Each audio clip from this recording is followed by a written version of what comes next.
नमस्कार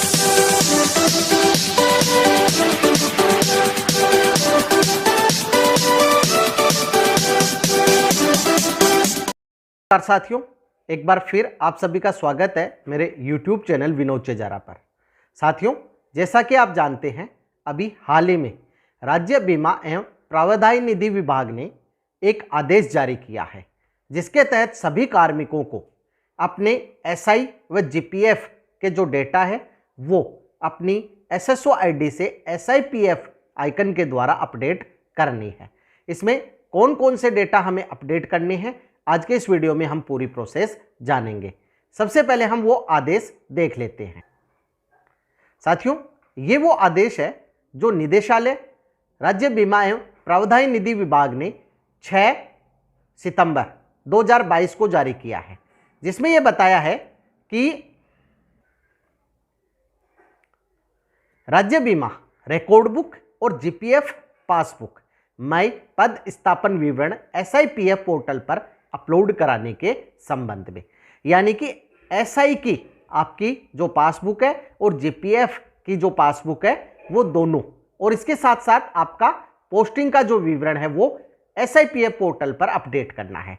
इसमें लिखा है, महोदय, उपरोक्त विषय अंतर्गत सूचित किया जाता है कि राज्य सरकार की वर्ष 21-22 की बजट घोषणा के बिंदु संख्या 249 द्वारा विभागीय योजनाओं में कार्य प्रक्रिया के अधीन स्वीकृतियों और भुगतान प्रक्रियाओं की जटिलताओं के सरलीकरण और ऑनलाइन करने हेतु दस्तावेजों की अनिवार्यता को समाप्त किए जाने और डिम्ड और ऑटो अप्रूवल जैसे प्रावधान किए जाने की घोषणा हुई है। यानी बहुत सारी चीजें हैं जो ऑनलाइन होनी है या हो गई है।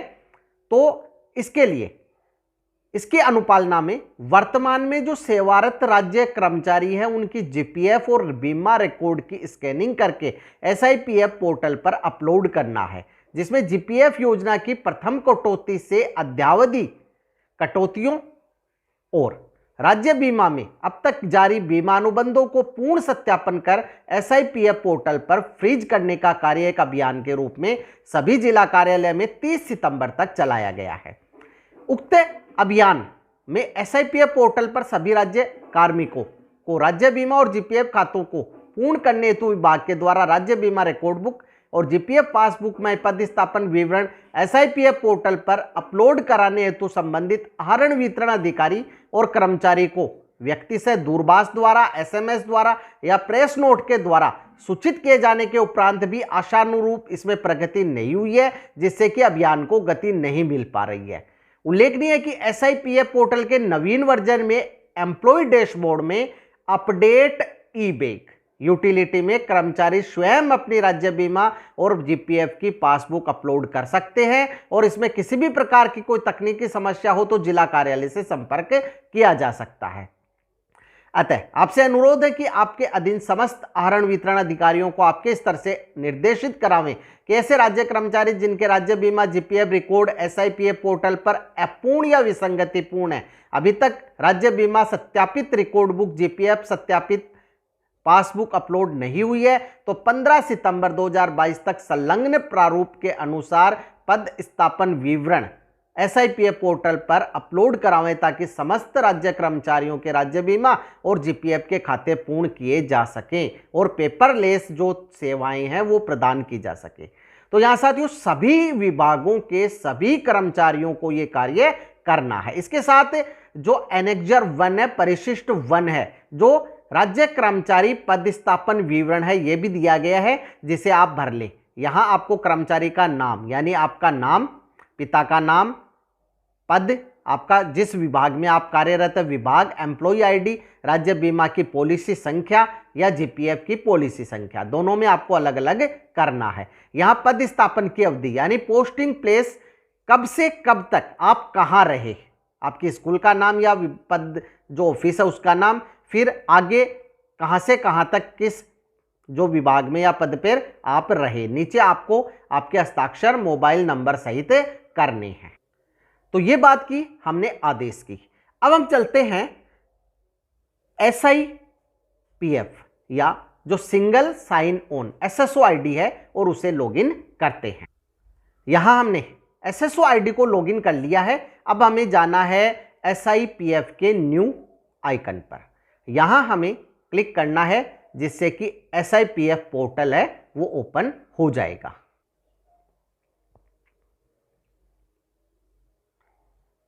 यहां SIPF पोर्टल ओपन होने के बाद आपके सामने इसका होम पेज आ जाएगा।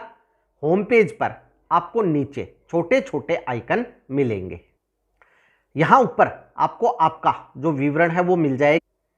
नीचे NPS, SI, राज credit, GPF 2004, SI debit, GPA ये ऑप्शन मिलेंगे। और इसके नीचे आपको ये जो छोटे छोटे आइकन दिखाई दे रहे हैं, इसमें आपको जाना है अपडेट ई बेग में। अपडेट ई बेग यूटिलिटी पर आपको क्लिक करना है। क्लिक करने के बाद यहां आपको अपडेट ई बेग में स्कीम का चयन करना है। यदि आप SI की पासबुक अपलोड कर रहे हैं तो उसका, GPF की पासबुक अपलोड कर रहे हैं तो उसका। तो यहां हम सबसे पहले SI की पासबुक जो अपलोड करेंगे इसका चयन कर लेते हैं। अब इसमें डॉक्यूमेंट्स कौन से अपलोड करेंगे, तो इसमें देखिए सबसे पहला ऑप्शन है एनेक्जर ए, जो अभी हमने देखा था परिशिष्ट 1 place of posting and time period. इस पर हम क्लिक करते हैं। क्लिक करने के बाद यहां से हमें फाइल चूज करनी है। मैक्सिमम 10 MB तक की फाइल हो सकती है, जो कि यहां लिखा है। यहां से हम जो गैलरी है उसमें से जो फाइल है वो चूज करेंगे।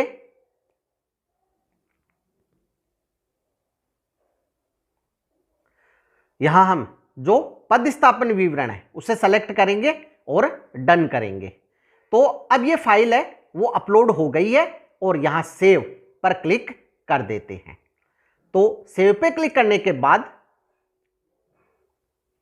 यहां सेव होने में थोड़ा सा समय लग सकता है। नया पोर्टल है और इसमें जब हम कार्य करते हैं तो हमें थोड़ा सा धैर्य के साथ आराम से कार्य करना है।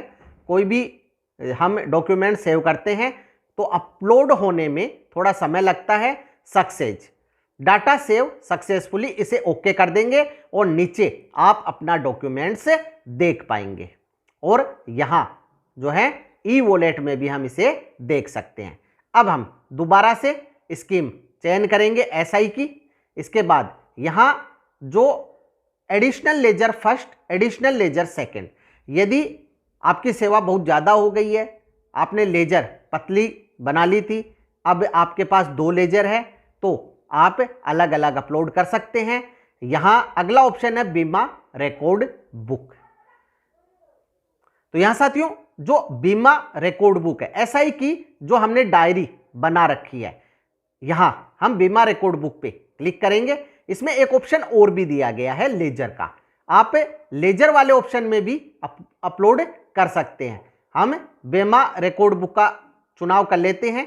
यहां चूज फाइल पे क्लिक करते हैं और फाइल हमारे जो गैलरी है जहां भी है वहां से उसे हम चूज कर लेंगे।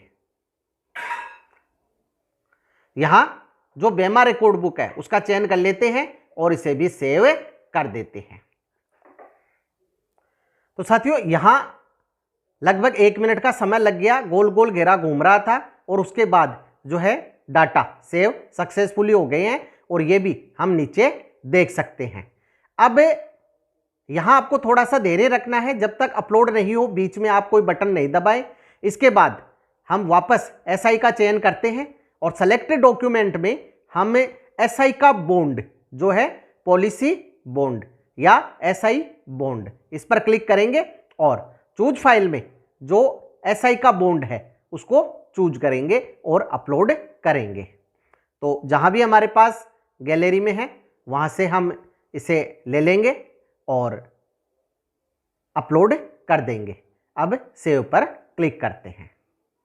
यहां साथियों यह भी जो डाटा है सेव हो गया है, ओके कर देते हैं। तो यहां नीचे हम यह भी देख पाएंगे।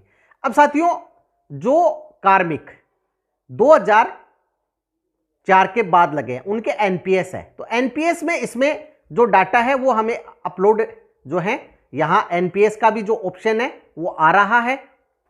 लेकिन जब हम NPS पे क्लिक करके और सेलेक्ट डॉक्यूमेंट पे क्लिक करते हैं तो किसी भी प्रकार का कोई डॉक्यूमेंट का ऑप्शन नहीं आता है।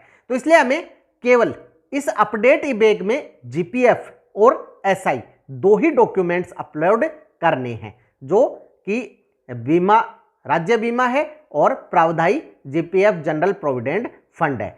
अब कुछ कार्मिक अभी जो है जीपीएफ 2004 में शामिल हुए हैं, तो उनके लिए भी अभी यह व्यवस्था चालू नहीं की गई है। तो यहां आपको ध्यान रखना है, जीपीएफ यानी जो पुराने कार्मिक है ओल्ड पेंशन स्कीम के, और पुराने कार्मिकों को जीपीएफ और एसआई दोनों ही जो हैं वो डॉक्यूमेंट्स अपलोड करने हैं। यहां जीपीएफ में आपके ऑप्शन आ जाएंगे, तो जो भी ऑप्शन आप करना चाहते हैं सेलेक्ट करें और डॉक्यूमेंट्स अपलोड कर दें और वो आपको नीचे शो हो जाएंगे।